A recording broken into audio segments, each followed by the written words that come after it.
Before we start, a short disclaimer. All the footage in this video come from PVs, freely available commercials to promote the anime. I don't want to get flagged again. Also, I didn't end up doing something like this for the spring season because, except for Joker Game, nothing seemed remotely interesting at the start. I don't know why people keep praising it, but for me it was a really subpar season. Just with a button of mediocre to good shows. Which I guess is better than the regular, where half the shows are a 5. Anyway, by the end the Joker Game was boring and kinda dumb. ReZero was anime of the season. Bakuon was my favorite. Yes, the anime about high school girls riding motorcycles. Also, Ace Attorney and Big Order are some of the worst anime I've seen in years. Then, on to the more promising summer season. Now these are sort of in ascending order, but these are just first impressions, so they're not numbered. Let's start with QUALIDEA CODE. Actually, this anime looks pretty terrible, but I didn't want to make a list of all good stuff here, so here goes. In an apocalyptic future, superpowered teens fight enemies named Unknown. Fuck, next anime. I guess the destruction animation is really good. I'm just so sick of these types of shows. A1 Pictures just keeps chugging them out. Tenkyou no Alderamin. In a fantasy land during wartime, lazy woman-admiring Ikuta joins the army and proves his worth by using his superior wit. Honestly, this also sounds pretty boring. High schoolers in wartime is usually the recipe for a lame-ass harem light novel. Which it is. But at this point I trust Madhouse so much that I'm willing to give whatever they're making a try. The animation and character designs are really pretty and colorful, so is the Middle Eastern setting. I'd love to talk about Saiki Kusuo no Psy Nan, because it's silly and kinda fun, but it's a really ugly flash animation, so I won't. Time Traveler Shoujo.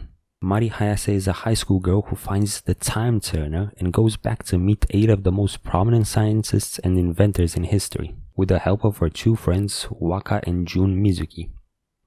All while ignoring the socio-political and history-altering implications this may have.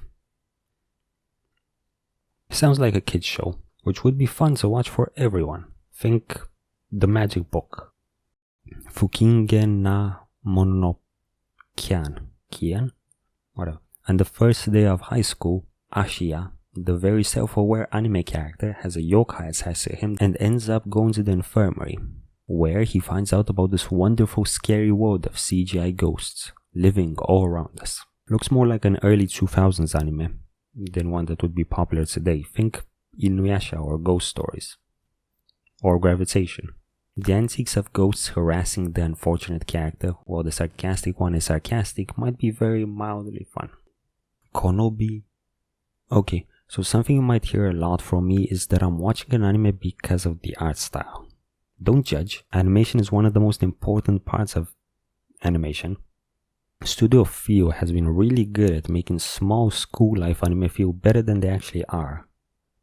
Because Konobi doesn't sound like anything that special, just a light club life comedy with some very pretty romantic moments, which is sometimes a perfectly fine thing to watch and something we're surprisingly light on this summer season. Battery, all caps. Looks like a seinen sports drama. I really don't care about baseball, but the focus here seems to be more on slow character build-up. Maybe not the most exciting type of anime, but something I'm interested in. Days, all caps. Another sports anime, this time about soccer. The classic 2 boys with clashing personalities meet and challenge the world of competitive high school sports. A well-researched sports anime usually knows what points to hit to get people excited and watch it no matter what the sport. This one seems like it's in the style of Kuroko no Basket and Haikyuu, the standard setters for high-action shonen sports. Animation looks really good because it's Studio Mappa, but everything else looks generic. Ignore it if you don't like action sports anime. Hitori no Shita, the Outcast, forerunner for edgiest anime of the season. There's one boring dude, Cho Soran, is walking through a graveyard when he gets assaulted by zombies. I don't know what life choices he made to get in this position, but this one katana girl saves him. Then she disappears and he goes back to being boring in the mountains. The end. Nah, I care a lot, but this anime looks pretty legit. An adaptation of a Chinese webcomic, this dark horror action will probably be the season's #1 most likely anime to bring in new teenagers. I'm liking the music and design so far too. Amanchu, Amanchu? Daily school life shoujo manga about scuba diving. Their uniforms look warm as hell in the summer. Also fancy, like a Catholic school. Though there are some slight Yuri undertones, this is definitely a feel-good friendship anime, perfect for the summer. Tales of Zestiria the X. None of the Tales of adaptations have been remotely good so far, but this one is by UFO Table, so most of us will give it a try just for that.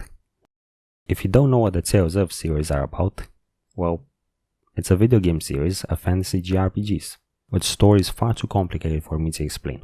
The Zestiria anime has Seirei at the center, a kid that grew up with Seraphim and wants all people to be able to see them again. On his first trip to the human capital, he picks up a sword from a stone and becomes a shepherd, tasked with the incredibly important but vague mission of protecting the world from calamity, which he journeys out to do, and also fulfill his dream. Fans of the series will want to watch it, albeit cautiously, and since it looks like it has Fate production levels, so will a lot of us that don't know anything about the game. Orange. Everyone had regrets at one point or another, but what if you had the opportunity to change something in your past? 16-year-old Takami Anaho receives a letter from her 26-year-old self telling her to keep an eye on Naruse Kakeru, who will be joining her class shortly. What is she to make of this cryptic message? Maybe the future stuff is just a dramatic setup to sell a shoujo story about the uncertainties of youth and the bonds we make. But that could be good enough by itself. On the other hand, in real life, a 27-year-old dude actually goes back to relive his high school days. Men, am I right? Well, it's actually not like that. Jobless Kaizaki Arata receives the opportunity to partake in a social and scientific experiment. He is given a drug that changes his appearance to a 17-year-old, so he gets to be a student for a year. This is a wish fulfillment fantasy that most people have had. Going back in the past and changing something, trying again, fixing mistakes. The longer running manga about this topic usually end up very insightful and go far beyond the cliché wish fulfillment. Again, Jin and Haruka Namachie are amazing. Why weren't those adapted?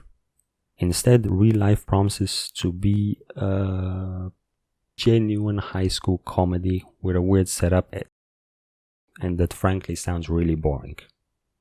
But the setup is interesting and it might lead to some interesting development later on. Might be worth watching just for that. Taboo Tattoo, all caps. The newest Shotgun no Shana from GC Stuff, meaning an urban fantasy action series with a large cast of mostly teenagers in their particular style. Personally, I would have wanted more railgun, but new stuff isn't bad. Here we follow Justice Akazuka, nicknamed Seigi, a teenager into judo who, after saving an old man, gets rewarded with a tattoo on his right palm that gives him supernatural powers. As per usual for the main male character in these shows, it's high-end Toma stuff like warping space-time. From here he teams up with various female characters and gets involved in recovering the other tattoos. Pretty standard mid-2000s anime, but with GC Stuff usual high production and better than most world building. Shotgun no Shana's very own director, Takashi Watanabe, will make sure of this. The fighting animation looks really incredible. I'm not actually a junkie for these Shana GC Stuff shows, and except for ReZero, they are never even the best shows of the season. But at this point, when I see a new one, I just want to watch it because I know I'll enjoy it. It's just my kind of show. Amaama to Inazuma, new game. Meet Aoba Suzukaze, a fresh high school graduate easily mistaken for a middle school student, who joins a game company as a 3D artist. Watch her and her wacky co-workers Cute antiques as they get through the day. And god, this is so cute. Like 4 years ago, a silly anime about a game studio made up exclusively of cute girls doing cute things would sound like one of the other 200 bottom of the barrel cutie cliche slice of life comedies that year. But this animation is just too good. Even the chibi expressions are super well integrated. Dogakobo is the studio behind it, and they bring in much of the stuff from the even more adorable Mikakunin de Shinkokei. If you like cute stuff, there's a lot to choose from this season. 91 Days. An original story taking place in Prohibition-era US. Labeled as the classic mafia drama. We follow Avilio, a young man coming back to his hometown to avenge his family's murder. His story is one of vengeance and sorrow. A dark jazzy thriller with its fair share of both action scenes and a plethora of character moments.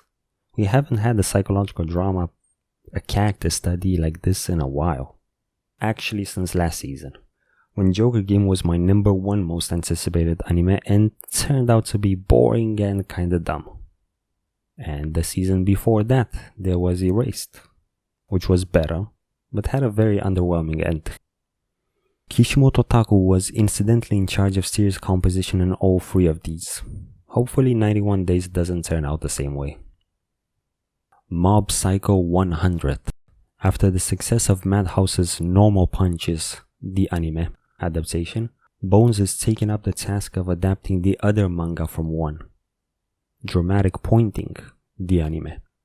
One style of terrible drawing is amazing, and Bones is going for a really interesting design in this adaptation. There's no reason not to be excited about Mob Psycho. It's a psychological exploration of troubled youth in a sci-fi setting with the occasional action-packed encounter.